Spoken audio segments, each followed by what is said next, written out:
Manchester United 3-1 Aston വില്ലയെ കഴിഞ്ഞ ദിവസം പരാജയപ്പെടുത്തിയിരുന്നു. അതിൻ്റെ വിശേഷങ്ങളിലേക്കാണ് നമ്മളിപ്പോൾ കടക്കുന്നത്. അങ്ങനെ മാഞ്ചസ്റ്റർ യുണൈറ്റഡ് ഓൾഡ് ട്രാഫോർഡിൽ ഒരു വിജയം കൂടി കരസ്ഥമാക്കിയിരിക്കുന്ന 3-1. 3 പോയിൻ്റ് അതോടുകൂടി 3 പോയിൻ്റ് എന്ന വിലയേറിയ സംഭവം മാഞ്ചസ്റ്റർ യുണൈറ്റഡ് നേടിയിരിക്കുകയാണ്. ഇതിൻ്റെ മുമ്പത്തെ മത്സരം ന്യൂക്കാസിലായിട്ട് 2-1 സെൻറ്റ് ജെയിംസ് പാർക്കിൽ വെച്ച് തോക്കുമ്പോൾ ഒരു പേടിയുണ്ടായിരുന്നു, കാരണം ഈ തോൽവി തുടർക്കഥയാകുമോ എന്ന്. കാരണം ന്യൂക്കാസിൽ മോശമില്ലാത്ത ടീമാണ്.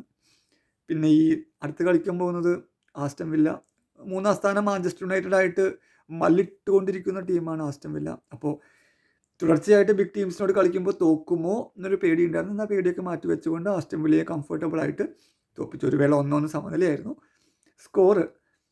മാഞ്ചസ്റ്റർ യുണൈറ്റഡ് ആദ്യം ലീഡ് എടുത്തു. കാസിമിറയിലൂടെ മാഞ്ചസ്റ്റർ യുണൈറ്റഡ് 0-0 ആയിരുന്നു ആദ്യം ഫസ്റ്റ് ഹാഫ്.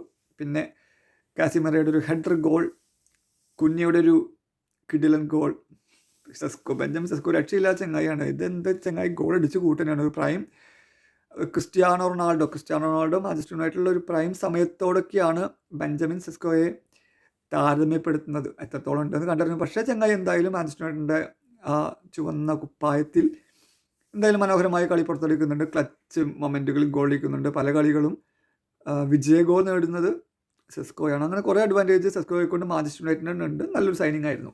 അമോറിമിൻ്റെ കാലത്താണ് സൈനിങ് നടത്തിയെന്നുള്ളത് നമ്മൾ ഓർക്കേണ്ടതാണ്. ഇന്ന് അമോറിനെ പൊക്കി പറയല്ല, പക്ഷേ അമോറിമിൻ്റെ കാലത്താണ് കുനിയ, എംബോമോ, ലാമൻസ്, സെസ്കോ തുടങ്ങിയ ആൾക്കാരൊക്കെ എത്തിച്ചത്. ഞാൻ ജസ്റ്റ് ഞാൻ ഓർമ്മിപ്പിച്ചെന്നേ ഉള്ളൂ. കളിയിലേക്ക് വരുമ്പോൾ ബോൾ പൊസിഷൻ ഒന്നും വലിയ കുഴപ്പമില്ല. 52% യുണൈറ്റഡിന്, 42% നമ്മുടെ ആസ്റ്റൺ വില്ല. അങ്ങനെയുള്ള ഒരു 50-50 എന്ന ലെവലിൽ തന്നെ ബോൾ പൊസിഷൻ വലിയ കുഴപ്പങ്ങളൊന്നുമില്ല. എന്നിരുന്നാൽ പോലും 3 പോയിൻ്റ് മാഞ്ചസ്റ്റർ യുണൈറ്റഡ് നേടി ഓൾഡ് ട്രാഫോർഡിൽ വെച്ചിട്ട്. കഴിഞ്ഞ കളി നമ്മുടെ ന്യൂക്കാസിലായിട്ട് തോറ്റു. അതൊരു കല്ലുകടി തന്നെയാണ്. പക്ഷേ പിന്നെ ഒരു കാര്യം, ഒരു കളി തോക്കുന്നുള്ളതിൽ അഹങ്കാരം കൂടും. മാഞ്ചസ്റ്റർ യുണൈറ്റഡ് എന്ന് പറഞ്ഞാൽ മൈക്കിൾ കാരിക്കിൻ്റെ കീഴിൽ കളി തോക്കാതെ വന്നു. അടുപ്പിച്ചിട്ട് മത്സരങ്ങൾ ജയിച്ച് വന്നിട്ട് വെസ്റ്റ് ഹാമിനോട് ഒരു സമനില. അപ്പോൾ വിന്നിങ് സ്ട്രീക്റ്റാ പോയി കിട്ടി.